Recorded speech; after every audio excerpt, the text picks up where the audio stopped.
고려를 안 해요. 남자, 여자 이 구분 고려를 안 하거든요. 그런데 한 가지 분명한 건 이 행동과 말에 관련되어 있는 것이 어떤 게 더 느리게 발달되는지. 우리가 발달장애 있는 아이들이 있어요. 발달장애 아시죠? 발달장애 있는 아이들을 보면은 참 재밌는 게 행동이 발달장애일까요? 말이 발달장애일까요? 발달장애 있는 아이가 남자아이냐 여자아이냐에 따라서 또 많이 틀려지겠죠. 어쩌면은 이 관련되어 있는 곳에서 만약에 남자아이인데 행동이 좀 늦어.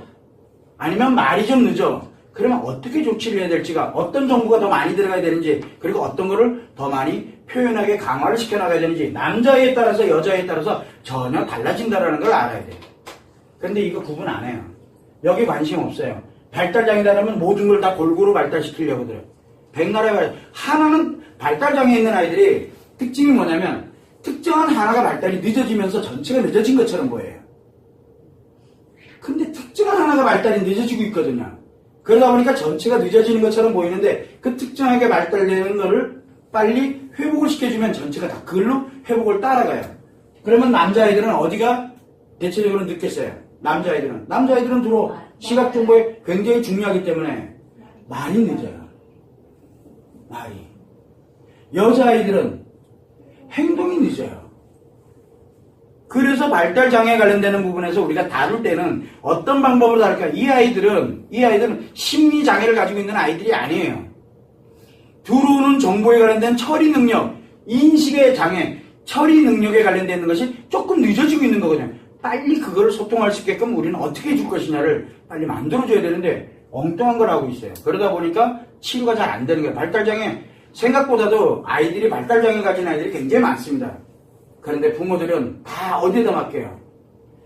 전체적으로 빨리 모든 거를 지능부터 시작해서 뭐부터, 그거 아니거든요. 지능은 이 기억의 문제가 아니에요, 지금 이게요. 기억의 문제가 아니에요. 표현에 관련되는 게 문제예요. 표현에 관련되는 게 문제일 확률도 굉장히 높지요. 근데 그렇지가 않아요. 뭐의 문제? 바로 이 인식에 관련돼서 이 아이가 보는 것을 보고 이렇게 가야 되는데 보는 걸 안 보려고 든다든가 보는 거를 또는 듣는 거를 안 들으려고 듣는 아이들도 있고 막 이러거든요. 특히 집안이 시끄럽고 뭐하고 이러면 이 아이는 어느 순간에 그것 때문에 막 불안감을 가질 수도 있지만 아이들 그래서 불안감을 갖기 시작하면 특정한 감각기관의 하나를 차단을 시키려고 들어요. 그래서 아이들이 자기도 모르는 사이에 불안해지는 거예요. 우리가 여러분들 겪어봤잖아요. 여러분들이 외상 스트레스를 겪을 때 뭐를 합니까? 아이들에게 굉장히 불안한 감이 나타나기 시작을 해요. 조금 늦어지는 것도 나타나게 되고 뭔지 모르지만 아이들이 굉장히 불안해요. 왜 불안해하는지를 모르잖아요. 그게 바로 이 중에서 감각기관의 하나를 자기가 차단을 시키는 역할을 하기 때문에 그래요. 그게 외적으로 만들어졌는지 자기 신체적으로 만들어졌는지 빨리 그것부터 파악을 해야 돼요. 그 아이에 들어오는 인식에 문제가 생겨도 바로 말과 행동, 표현에도 문제가 발생할 수 있다. 왜? 정보 처리 능력의 문제거든요. 처리에 문제가 있느냐? 처리에 문제가 있는 경우에는 분명히 우리가 기억이라든가 표현에 문제가 있는 거 맞아. 그런데 정보가 들어오는 거에도 문제가 생기면 이런 현상이 생기거든요. 왜? 유익된 걸 가지고서 처리를 하기 때문에. 이런 부분으로 참고를 해두면 좋을 것 같아요. 그래서 우리는 신문이라든가 기사 형태로 해서 간명하게 나왔을 때는 그냥 원론적인 걸 가지고 해석을 해보는 거고 그 사람이 직접 우리가 상담을 하거나 그 사람에 관련된 치료에 관련되는 걸 필요로 해서 좀 디테일한 부분을 파악을 하게 된다면 이런 전반적인 내용들을 파악하게 되면 치료법을 정확하게 찾아낼 수가 있게 되는 거예요. 그래서 인식과 그 다음에 표현과 기억에 관련되는 것을 동시다발적으로 해석을 해내는 능력이 돼야지만 이 사람에 관련된 원인을 표현에서 찾을지 기억에서 찾을지 인식에서 찾을지를 정확하게 체크를 해줄 수가 있는 거예요. 그거를 참고를 해두면 돼요.